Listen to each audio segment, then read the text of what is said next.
하나님 말씀을 낭독하겠습니다. 시편 139편 8절.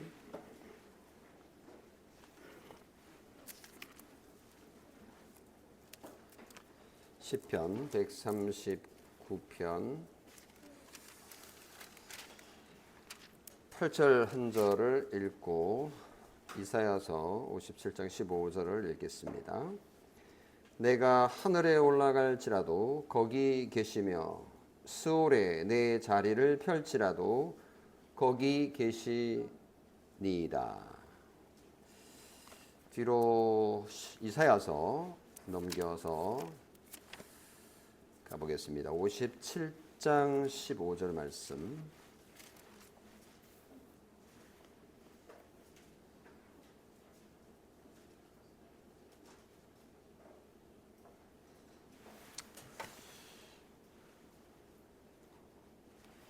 지극히 존귀하며 영원히 거하시며 거룩하다 이름하는 이가 이와 같이 말씀하시되 내가 높고 거룩한 곳에 있으며 여기까지 있습니다.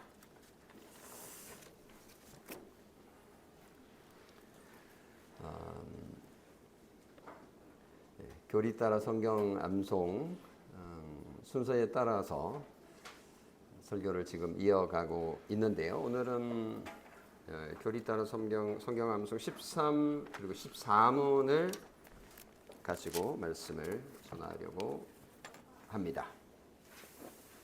이런 기회가 아니면 이런 주제는 사실은 잘 다루기가 힘든 그런 주제일 수 있어서 나름 또 의미가 있다는 생각도 듭니다.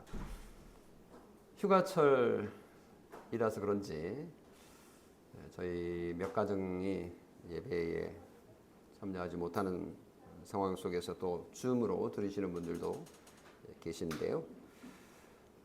아직도 바깥에 햇살이 뜨거워서 에어컨을 가동하지 않을 수 없는 그런 상황입니다. 그래도 요즘 에어컨이 여기저기 많아서 피서를 굳이 가지 않아도 집 안이 그냥 피서지가 된 그런 시절이라 옛날 70년대, 80년대, 90년대하고는 상당히 많이 분위기가 다른데요. 제가 고등학교 시절만 하더라도 대학 시절 합쳐서 제 고향 거창군 북상면 갈계리 여기에는 엄청난 인기 관광지 피서지였습니다. 그래서 사람들이 너무 많이 몰려와가지고 동네에 들어오는 곳에 이렇게 입장권을 받아야 될 정도였어요. 상상이 가지 않는데요. 남덕유산 밑쪽으로 흘러내리는 경상남도 제일 북쪽 계곡 깊은 곳이다 보니까 그랬던 것 같습니다. 그 당시는 뭐 차들도 많이 없던 시절인데 뭐 대구, 부산, 서울에서 어마어마하게 몰려 내려와서 한 10여 년 그렇게 입장료를 받았던 것 같습니다. 그보다 조금 앞선 시절, 그렇게 더 자동차가 많이 없던 시절에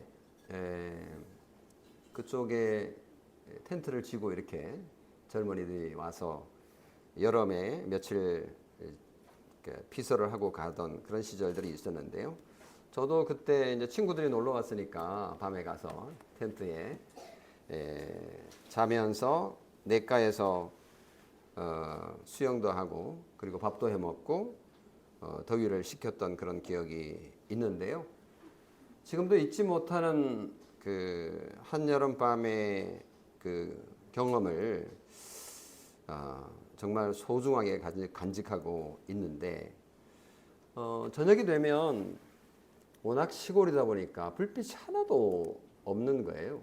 그래서 텐트에 나와서 이렇게 냇가로 걸어가려고 그러면 칠흑 같은 그 밤에 잘못 디디면 넘어질 수도 있는 그런 밤이었습니다. 근데 다행히 하늘에 별들이 너무 많은 거예요. 그러니까 별빛 아래서 그 별빛에 이제 발걸음을 옮기고 이렇게 움직일 수 있는데 그 순간 제가 너무 놀라서 그 자리에 누웠습니다.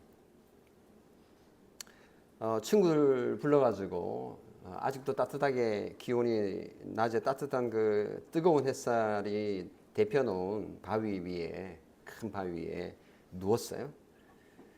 그리고 하늘을 쳐다보고 그 별들을 감상했던 기억은 잊을 수가 없습니다. 지금은 뭐 어디 가서 봐야 될지 모르겠어요. 어디나 다 불빛이 있기 때문에 사람이 가는 곳은 가로등도 있고 도저히 볼 수 없는 그런 광경입니다. 하늘의 별들이 너무 많으니까 평소에는 보지 못하던 다른 세계를 보는 것 같았습니다. 그때 이런 생각이 들었어요. 하나님이 저기 어딘가 계실까? 저 우주는 언제부터 생겼고 하나님은 언제부터 계셨을까? 평소에는 뭐 그런 질문을 할 이유가 없죠. 너무 바쁘고요. 엄청 덥고요. 배고프고요. 할 일이 너무 많은 거예요. 공부도 해야 되고. 뭐 학원 갈 일은 없었지만 여러분처럼 참 여러분 학원 다니시는 여러분 고생 많으십니다. 하여튼 바빴어요. 그러니까 이런 질문들을 할 기회가 없었는데 그때는 그런 생각이 들었습니다. 물론 답을 찾은 건 아니에요. 하나님께서 그때 답을 경근아 뭐 이렇게 주신 건 아니었고요. 그런 질문들이 지나쳤던 그런 기억이 있습니다. 인간은 질문하는 동물이죠. 궁금한 거는 죄가 아닙니다. 하나님에 대해서 질문해도 되나요? 물론입니다. 하나님에 대해서도 우리는 얼마든지 궁금할 수 있고 질문해도 됩니다. 근데 이 질문은 하나님이 과연 계실까? 이런 질문은 아니고요. 하나님이 계시는 거는 알겠어. 근데 그분이 도대체 어떤 분이지? 하나님, 내가 믿는 그 하나님은 어떤 특징을 가지고 있는 거지? 이런 질문인 거죠. 그래서 우리 오늘 교리 따라 성경 암송 13문과 14문 질문이 그거거든요. 하나님은 어디에 계실까요? 이 14문 질문은 하나님은 언제부터 계셨을까요? 여러분은 이 질문에 대한 답을 벌써 외워버렸어요. 네, 벌써 다 알고 있어요. 벌써 잊어먹었나요? 네, 말하면 맞아 이렇게 할 겁니다. 이 두 가지 질문은요. 하나님에 대해서 시공으로 이해를 해보려고 시간과 공간이라는 개념으로 이해를 해보려고 하는 질문이에요. 좀 어렵나요? 시공이라는 것은 시자는 이제 시간을 얘기하는 거고 공은 공간을 얘기하는 거죠. 하나님께서 도대체 어떤 공간에 계시는 거야? 저기 블랙홀이 있는 거기 어딘가에 계신 건가? 거기 숨어 계시는 건가? 그러다가 필요할 때 짱 하고 나타나시는 건가? 뭐 이렇게 생각해 볼 수 있는 그런 질문이고요. 근데 하나님께서는 도대체 언제부터 계셨고 지금도 계신 거야? 앞으로도 계실 건가? 라고 하는 질문이니까요. 굉장히 중요한 질문입니다. 근데 이 질문은 사실 지극히 인간적인 질문이잖아요. 하나님은 시간과 공간을 초월해 계시는 분이신데 우리는 시간과 공간을 초월할 수가 없어요. 그 안에서만 이해를 할 수 있기 때문에 이 질문 자체가 사실은 정확하지 않지만 우리는 어쩔 수 없습니다. 우리는 인간이기 때문에 그렇게 질문할 수밖에 없고 그런 식으로 대답을 얻으려고 노력하게 됩니다. 그러니까 질문하지 말라고 이렇게 우기는 분들도 계시고요. 제가 어렸을 때 설교 부흥회 집회나 이런 데 가면 일단 믿으라고 그냥 윽박지르는 왜 안 믿냐고 안 믿으면 혼날 것 같고 그래서 믿습니다 막 이렇게 아멘 하고 그것도 한두 번이 아니고 막 수십 번 설교할 때 막 부흥회 할 때 믿습니까? 아멘 믿습니까? 아멘 이렇게 이제 했던 기억이 있어요. 여러분들도 아마 그러실 텐데 질문도 하지 말고 무조건 믿으라고 하는 이단들도 있고요. 그리고 그런 무리들이 있는데 그건 조심해야 됩니다. 맹신이라고 그러죠. 맹신. 야, 보지 말라고, 알지 말라고, 그 다친다고. 그냥 믿으라고. 맹신과 맹종은 매우 위험합니다. 정말 조심해야 되는데요. 하나님께서는 우리에게 지혜를 주셨고 물론 그 지혜로 우리가 구원을 얻을 수는 없지만 우리는 그 지혜를 이용해서 하나님께서 계시하신 만큼 우리가 알 수 있기 때문에 그 하나님에 대해서 질문하는 것은 불신앙이 결코 아닙니다. 종교개혁자들이요, 특별히 이 질문하는 걸 좋아했고 답을 찾는 것을 좋아했습니다. 그래서 아이들을 가르칠 때, 아이들에게 신앙을 가르칠 때 문답 형태로 했던 건데요. 그게 이제 요리문답이죠. 우리가 지금 하고 있는 거는 이제 어린아이들을 위한, 꼬마들을 위한 축약된, 정말 많이 축약된 그런 형태의 요리문답인데요. 웨스트민스터 소요리문답, 그러니까 이거보다 좀 더 큰 그 소요리문답 사문에 보면 하나님은 어떤 분입니까? 라는 질문이 있어요. 그 질문 안에 나오는 한 부분을 우리 교리문답 13, 14문에서 다루고 있는 건데요. 그걸 제가 한번 간단하게 한번 읽어볼게요. 하나님은 어떤 분이십니까? 소요리문답 4문의 답이 이렇게 되어 있어요. 좀 어려운데 좀 참고 들으세요. 하나님은 신이십니다. 그렇지. 그분의 존재와 지혜와 권능과 거룩하심과 의로우심과 선하심과 인자하심과 진실하심은 네, 그래서 어렵다는 거예요. 근데 무슨 말인지 알겠죠? 대략 무한하시며, 제가 읽은 이 모든 것이 무한하시며 무궁하시며 불변하십니다. 자, 여기서 우리가 기억해야 될 거, 앞에 거 뭐 긴데 그거 뭐 다 외울 수는 없고요. 세 가지는 확실하게 외워야 됩니다. 그러니까 하나님은 무한하시고 무궁하시고 불변하시다라는 선언을 합니다. 자, 이것에 대해서 여러분 동의가 되면 아멘 해도 됩니다. 앞에 뭐 되게 많았어요. 존재와 지혜와 권능과 거룩하심과 의로우심과 선하심과 인자하심과 진실하심은 첫 번째 뭐라고요? 무한하시며, 두 번째 무궁하시며, 세 번째 불변하십니다. 더 짧게 말하면 무한, 무궁, 불변. 요게 하나님의 비공유적 속성 또는 특징이라고 이제 말합니다. 이것도 잊어먹어도 돼요. 다시 말하면 하나님께서는 인간과 구별된 공유할 수 없는 특징이 있다라는 거죠. 그 말은 뒤집어 말하면 인간에게는 하나님과 다른 또 뭐가 있는데 그거는 뭐 반대인 거죠. 무한이 아니고 유한인 거고, 무궁이 아니고 시간의 제약을 받는 거고, 이거는 한자가 뭐 좋은 게 없을까요? 아무리 찾아도 모르겠더라고요. 비무궁 이렇게 하면 되니까요. 그 다음에 불변, 이거는 유변 이런 말 써도 될지 모르겠는데 안 쓰죠. 변화무쌍한 거죠, 인간은. 그래서 하나님의 독특한 특징 뭐 여러 가지 얘기할 수 있지만 대표적인 거 세 가지를 정리를 했어요. 자, 이거를 간단하게 설명을 해보자면 하나님은 특징이 뭐냐? 일단은 신이시다라고 이제 선언을 하고 시작하는데 피조물과 다른 창조주다라는 얘기를 하고 싶은 거죠. 그러니까 인간하고 차원이 다르다는 거죠. 인간은 뭐 좀 대단해 보이지만 피조물이고 하나님은 신이시다. 이거는 차원이 다른 거다. 3차원과 4차원의 문제. 그러니까 어마어마한 차이를 나타내는 것처럼 이건 완전 다른 세계다라는 걸 말하는 거고, 사실은 이제 하나님은 신이시다라고 번역한 부분은 본래는 하나님은 영이시다. God is a spirit 이렇게 되어 있는 거를 신이시다라고 번역을 했는데요.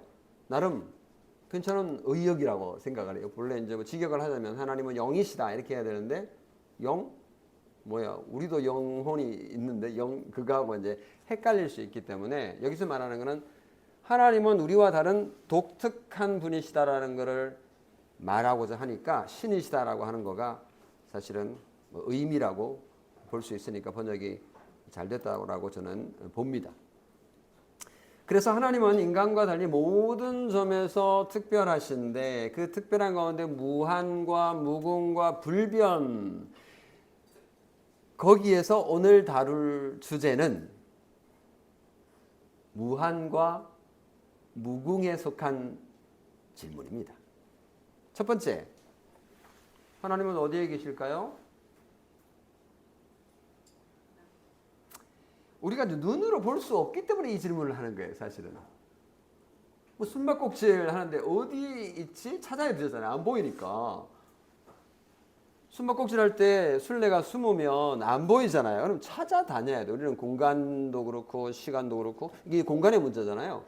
그러니까 우리는 어디 한쪽에 숨으면 그도 안 보이고 나도 볼 수가 없는 거예요. 우리 3차원에 살기 때문에 어쩔 수가 없습니다.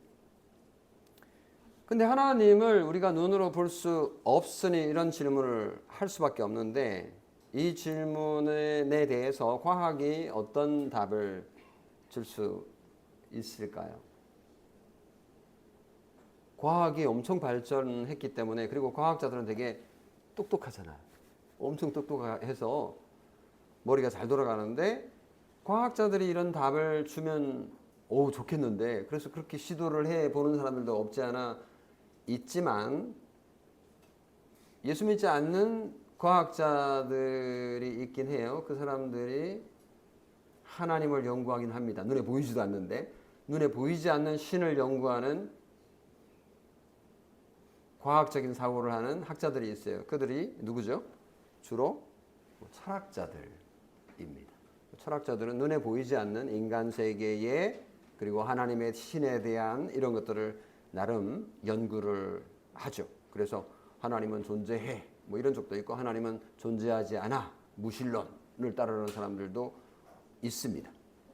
근데 여기서 말하는 과학이라는 것은 이제 물질을 연구하는 우주를 연구하는 보이는 것을 연구하는 것을 말하기 때문에 과학자들이 하나님이 어디 계신가에 대한 답을 줄 수도 없고 또 그들은 그것을 연구하지도 않습니다. 하나님에 대한 질문과 답은 사실은 종교가 담당하는 영역이기도 합니다. 그래서 과학자들은 손 뗍니다. 신은 어디에 있는가? 그들은 묻지도 않고 답을 찾을 수도 없습니다. 단지 그러면 과학자들이 하는 것과 종교인들이 하는 것의 차이가 뭘까를 생각을 해보면 과학자들은 우주의 시작을 찾으려고 애를 씁니다. 근데 종교는 그 시작의 의미를 찾으려고 하죠. 조금 방향이 다릅니다. 과학은 세상의 작동 원리를 발견하려고 애를 쓴다면 종교는 세상의 존재의 의미를 찾으려고 애쓴다는 점에서 과학과 종교의 어떤 관심사가 좀 차이가 납니다. 그래서 유명한 과학자는 이런 얘기를 하기도 했습니다.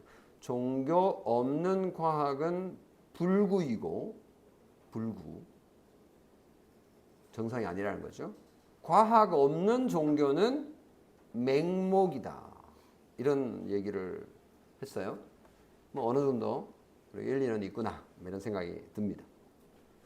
자, 이제 다시 돌아와서 하나님은 그러면 어디에 계실까요? 우리 눈에 보이지 않지만 저 우주 어딘가에 계실 거야. 아니면 지구 저 땅속 저 밑에 숨어 계신 건 아닐까? 뭐 그렇게 주장하는 분들도 계세요. 저기 남극 어딘가에 이렇게 막 지구 밑으로 들어가는 뭐 홀이 있는데 뭐 어쩌고 저쩌고 하는 그런 또 이론이 있습니다. 뭐 알 수가 없어요. 근데 우리가 믿고자 하는 건요, 과학적 사실이 아니고 또 여러 사람들이 전해주는 말이 아니고 성경이 뭐라고 말하느냐에 있기 때문에 성경이 뭐라고 말하는지를 우리가 살펴봐야 되는데, 성경을 곰곰이 살펴보니 요리문답은 이렇게 정리를 했습니다. 하나님은 어디에나 계세요. 하나님은 어디에나 계세요. 그럴듯합니까? 네, 일단 인간과 구별된 신으로서 어디에나 계셔야, 그렇지, 그 정도 돼야 신이시지, 이렇게 인정할 수 있는 거니까. 그래서 인간과 달리, 공간의 제약을 받는 인간과 달리 하나님은 어디에나 계셔야 된다라는 결론을 내립니다. 인간은 교회에 있으면 우리는 집에 없는 거죠. 네. 집에 있으면 또 다른 곳에는 없는 겁니다.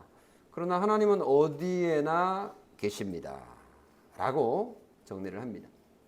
그러니까 하나님께서는 우리 이런 공간의 제한을 받지 않으시고 초월해 계시는 분이다 라는 거죠. 하나님은 공간을 초월해 계시기 때문에, 그러면 이제 이걸 적용을 하면 어떻게 되느냐, 하나님은 지금 다우리 교회에도 계시지만 동시에 서울에도 계시고, 그리고 저기 아프리카 탄자니아에도 계셔서, 그냥 물론 시간이 다르기 때문에 그렇지만 그거를 뛰어넘어서 우리가 본다면, 주일 지금 11시 35분인데 주일 11시 35분에 탄자니아 박승규 선교사님이 계신 그곳에도 계신 거죠. 그리고 파리를 거쳐서 지금 잉글랜드를 여행 중인 김정찬 성도 가정과도 함께 하시는 거고요. 지금 미국 대륙을 누비고 계시는 고지원 성도 가정도 로스앤젤레스로 좀 이동했다라고 전하는데 거기도 계시고요. 그리고 지금 김한식 성도님은 저기 분당에 병원에 지금 줌으로 지금 들어오셔서 우리 김별림 성도님도 그렇고 예배하고 있는데 거기에도 계십니다. 어떻게 증명할 수 있을까요, 이거를? 신학자들은 그래서 이걸 어떻게 증명을 해야 되지? 라고 해서 이제 하나님은 무소부재하신 분이시다. 그러니까 이거 omnipresence라고 하는데 어디에나 계신다. 편재성이라는 그 한자어로 표현을 하는데요. 이거를 이제 증명하려고 엄청 노력을 했어요. 그래서 유명한 신학자들이 이걸 어떻게 설명을 했는지 쭉 제가 살펴봤는데, 하나님께서는 어디에나 계시다라는 이 편재성, 그러니까 두루 여러, 이게 편이 두루 편자거든요. 여기저기 두루 이런 말이거든요. 편재성과 편재성을 그러니까 하나님의 무한성에 비추어서 설명을 합니다. 그러니까 하나님의 특징 세 가지를 제가 첫 번째 무한, 무궁, 마지막 불변이라고 그랬잖아요. 근데 이게 첫 번째 무한, 하나님께서는 무한하시다. 한계가 없는 분이다. infinite라는 단어를 쓰는데 하나님께서는 무한하시다라는 것을 가지고 증명합니다. 첫째, 이렇게 합니다. 하나님은 무한하시다. 둘째, 무한한 존재는 공간에 제한될 수 없다. 맞죠? 셋째, 어느 한 곳이라도 부재하다면, 다시 말하면 그곳에 안 계시는 곳이 있다면 그곳은 하나님 없이 존재해야 하는데 하나님은 무한하시기 때문에 불가능하다. 넷째, 따라서 하나님은 어디에나 계신다. 이거 엄청 똑똑한 신학자가 정리한 거예요. 있어 보이나요? 뭐 당연한 거 아니야? 당연한 거를 엄청 어렵게 막 이렇게 질문하고 어려운 과정을 통해서 결론을 내는데 결론은 뭐 다 아는 거네. 뭐 이런 생각이 들 겁니다. 뭐 저도 좀 그런 생각이 드는데요. 그런데 이게 믿으니까 사실은 이게 이해가 되는 거지, 믿지 않으면 이해가 안 되는 거죠. 하나님은 무한하신 분이니까 어디에나 계신다. 우리는 알겠는데 이거를 못 믿는 분들이 얼마든지 있는 거죠. 다윗이 있었는데요. 다윗은 이 하시는 하나님, 어디에나 계시는 무소부재하신 하나님을 고백을 했는데요. 이게 이제 암송구절인 거예요. 시편 139편 8절 말씀. 내가 하늘에 올라갈지라도 거기 계시며 수월에 내 자리를 펼지라도 거기 계시나이다. 니이다. 이렇게 되어 있네요. 자, 이건 시편 139편은 다윗의 시인데 다윗이 언제 쓴 걸까? 뭐 알 수가 없어요. 근데 대체로 아마 다윗의 생애 말기쯤에 후반기에 쓴 것으로 이제 보는데요. 그렇다면 다윗은 인생을 꽤 많이 살았습니다. 많은 경험도 했고요. 업앤다운도 경험을 했습니다. 그래서 인생의 그 쓰라린 것들을 다 경험한 후에 고백한 것이라고 볼 수 있는데 어린 목동 시절 다윗은 무슨 일을 했죠? 말해버렸네. 네. 양과 염소를 치는 그런 일을 했습니다. 목동이었으니까요. 목동은 사자가 사나운 짐승이 양들을 물어 죽이지 못하도록 보호하는 역할을 해야 됐기 때문에 밤에도 밤잠을 깊이 못 자고 부스럭 소리가 나면 일어나야 됐고 그래서 늘 들판에 자면서 양을 돌보아야 됐는데 그때 다윗도 아마 제가 봤던 밤하늘의 별들 수많은 은하수를 봤을 것 같아요. 그러면서 하나님을 묵상했을 것 같아요. 하나님은 어디 계실까? 하나님은 언제부터 계셨을까? 이러고 보니까 제가 다윗이 된 기분이네요. 때로는 양을 물어 죽이려는 사자와 격렬한 싸움도 해야 했던 다윗은 하나님의 임재와 하나님의 도움을 경험했습니다. 그럴 때마다 다윗은 하나님이 함께 계시는구나, 하나님이 여기 계시는구나 라는 것을 알게 된 거죠. 그 후 다윗이 왕이 되었어도 하나님의 이 편재, 하나님의 무소부재하심을 경험했을 겁니다. 그래서 다윗이 내가 하늘에 올라갈지라도 거기 계시며 라고 고백한 것이 아닌가. 자, 하늘이라고 그러면 하늘이 어디예요? 이 하늘에 올라갈지라도 했으니까 다윗이 진짜 뭐 비행기를 탔나? 그냥 상상의 나래를 펴고 하늘로 올라간다고 생각을 해 볼 수 있겠는데요. 이거는 시니까 시어죠. 시어. 이 하늘은 내가 보는 푸른 하늘일 수도 있고요. 또는 밤에 보는 저기 뭐 별들이 가득한 그런 밤 하늘일 수도 있는 거죠. 다윗이 뭐 천문학자가 아니니까 천문학자들이 연구하듯이 저 멀리 뭐 블랙홀을 가리키느니 뭐 이렇게 해석을 할 수도 있겠습니다만은 뭐 아마 과학자들은 그렇게 보겠죠. 그곳에도 하나님이 계실 거다라고 고백한 겁니다. 이것은 또 비유적으로도 썼을 가능성이 많아요. 시는 대체로 이제 비유가 많으니까요. 그래서 하늘이면 높은 곳이잖아요. 인생의 높은 곳에 올라갔을 때, 다시 말하면 다윗이 한창 잘 나갈 때, 다윗의 인생의 황금기 언제였을까요? 뭐 예를 들면 골리앗을 죽였을 때, 정말 그때만큼 다윗이 위대했던 적이 있었을까요? 그리고 다윗이 왕이 되었을 때, 어디 전쟁을 벌이면 늘 이기고, 하나님께서는 전쟁터에도 계시고 집에도 계시고 들판에도 계시고 이런 것들을 경험했었을 겁니다. 여러분도 우리도 인생의 절정기가 있으셨습니까?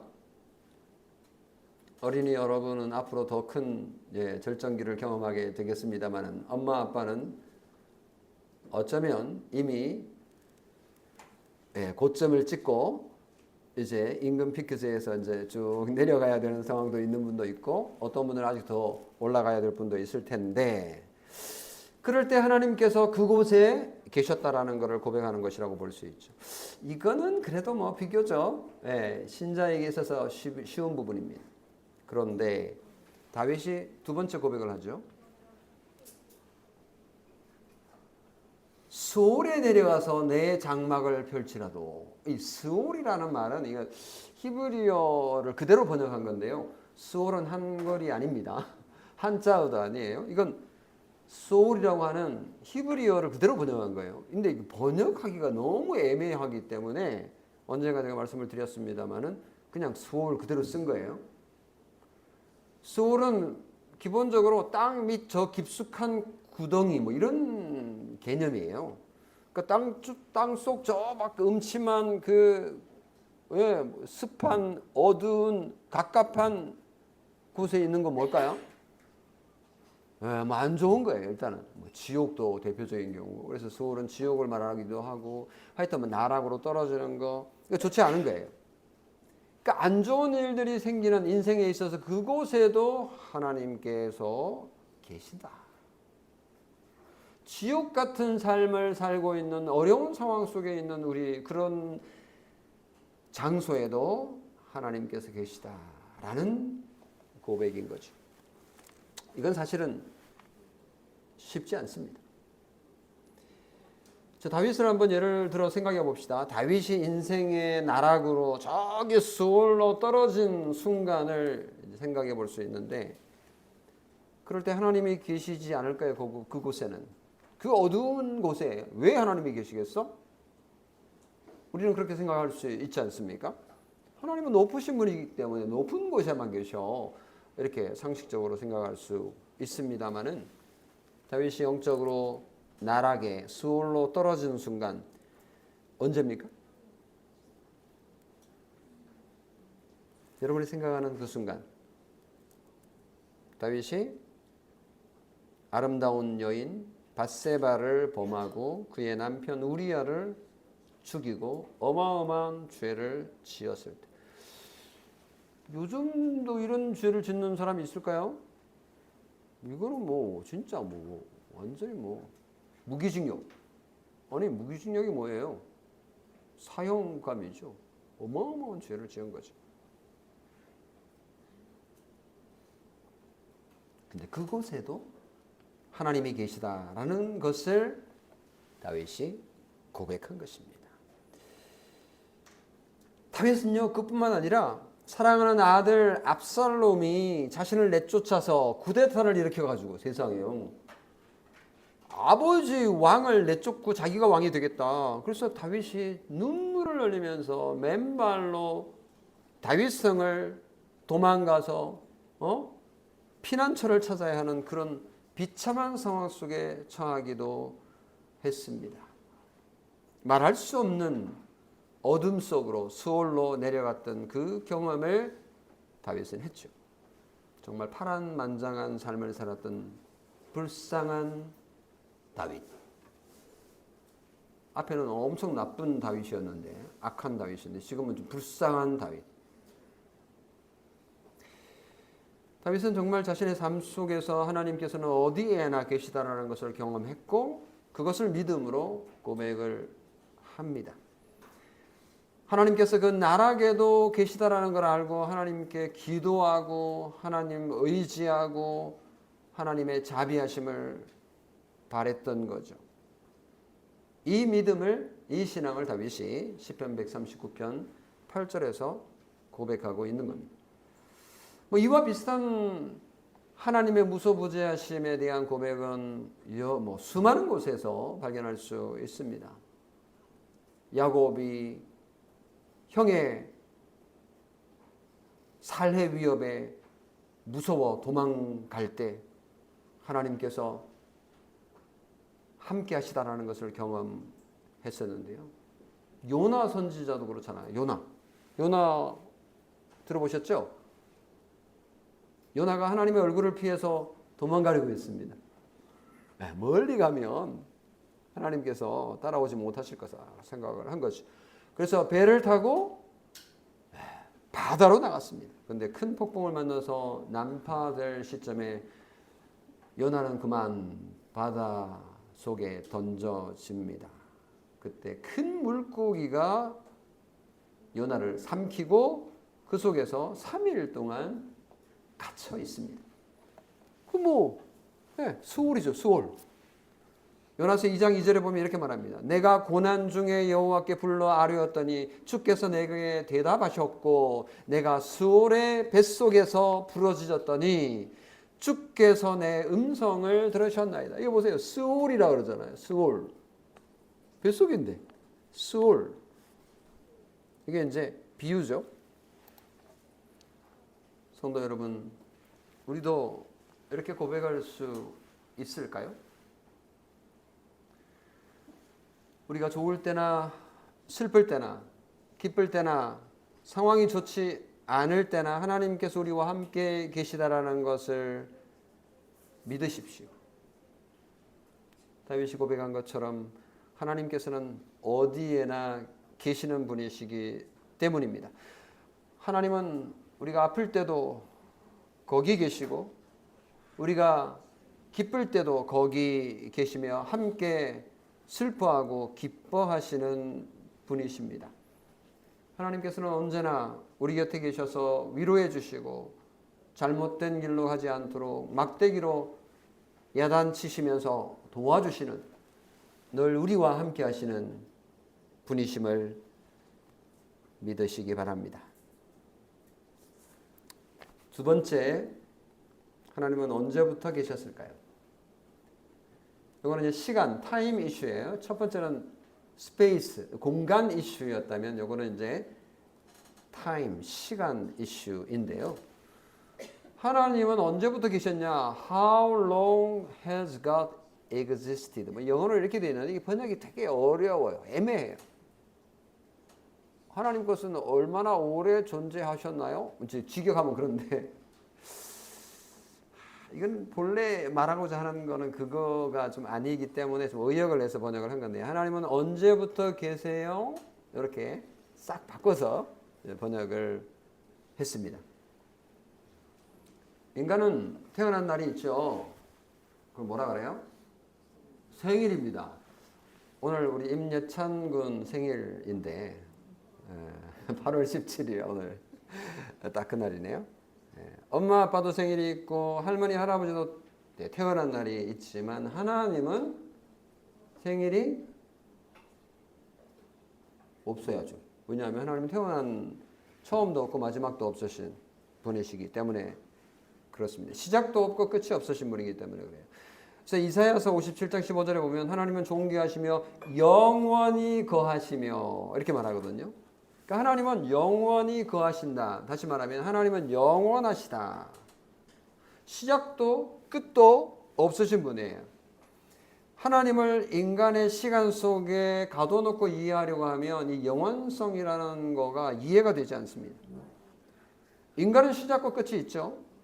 아침에 하루가 시작되고 저녁에 밤이 되면 끝납니다. 봄이 시작되면 꽃이 피고 가을이 오면 낙엽이 떨어지는 이 시간 개념. 이게 이제 시간인데요. 하나님은 이 시간을 초월해 계시는 거예요. 이거를 이제 영원이라고 하는 표현으로 이해를 하는데, 인간은 영원에 존재하지 않기 때문에 영원에 존재하시는 하나님을 도저히 이해할 수 없는 거죠. 사실은 하나님께서는, 영원하신 하나님은 시간도 만드셨거든요. 시간의 주인이 하나님이신 거예요. 그러니까 시간을 만드신 분은 시간의 제한을 받을 필요가 없으신 거죠. 그래서 인간은 세상에 살면서 시간의 제약 속에 사는데, 시간의 제약 밖에 계신 하나님이 계시다는 건 정말 큰 위로가 됩니다. 우리가 살다 보면 사실 사는 게 아닌데요. 우리가 죽다 보면 기분 나쁜데요. 사실은 살아간다고 하지만 죽어가고 있는 그것이 현실을 정확하게 직시하는 걸 겁니다. 우리는 이 세상의 삶을 마무리할 날을 딱 가지고, 우리는 모르지만 그쪽을 향해서 가고 있기 때문에 살아간다라는 말도 되지만 사실 죽어간다라는 말도 되는 거예요. 저는 그걸 날마다 더 처절하게 느끼기 시작한 나이에 접어들었습니다만은 근데 이렇게 말하니까 다들 별로 안 좋아하는 느낌이 지금 보니까 표정들이 안 좋으신데 근데 세상의 삶을 정리하고 죽을 때가 있습니다. 이게 이제 시간의 제약 속에 살아가는 인간의 비참인 거죠.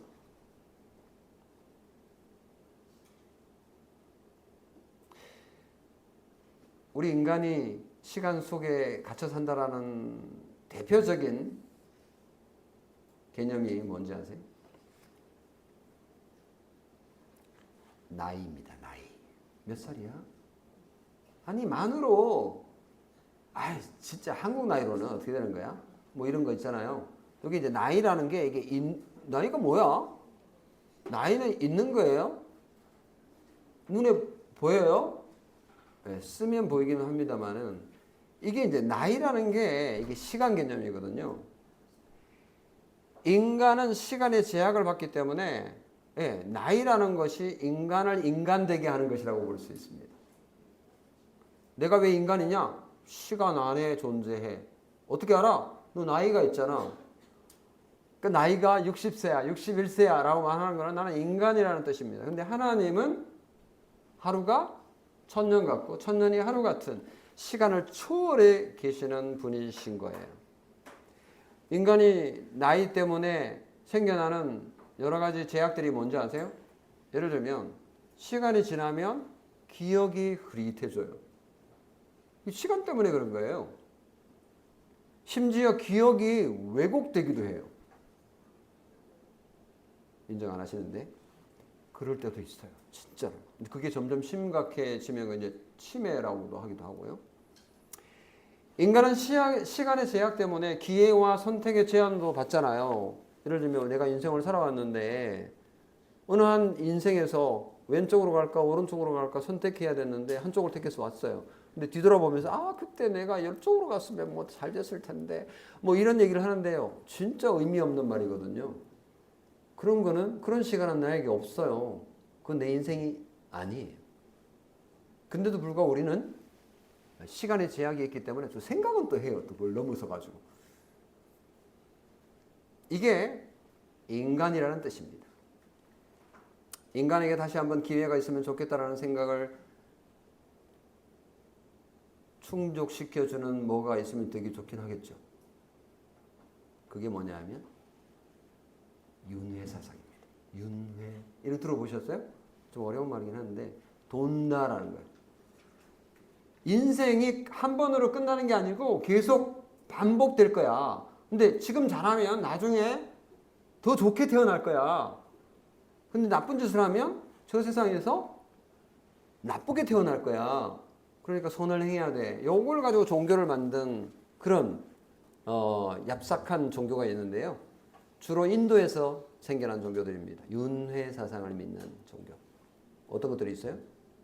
불교, 맞아요. 또 힌두교도 그렇습니다.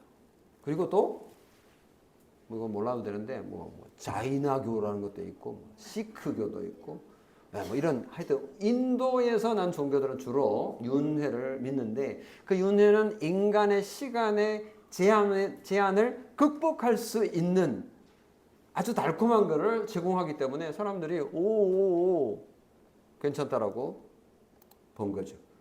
로마 천주교회는 이 문제를 해결하기 위해서 꼼수를 썼는데 이거 윤회는 말할 수 없고 뭐를 만들었어요?